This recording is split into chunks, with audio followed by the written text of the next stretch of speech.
In this video, I'm going to show you how to get full-width Elementor on your WordPress website. To get full-width Elementor, you need to add a plugin since there is no other way. First, log into your WordPress website dashboard.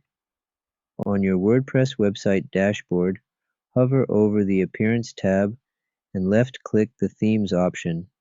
Then left-click the Add New Theme button at the top to add a new theme. In the search bar, type Astra and hit Enter. Install and activate the first theme that appears. After successfully activating the theme, look for the option labeled Plugins.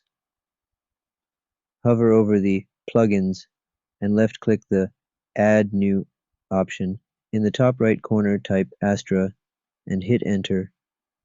Install the appropriate theme by left-clicking the Install button.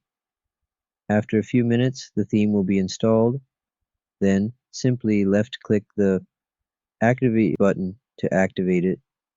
Now your Elementor is full width, and your page will appear stretched across the entire screen.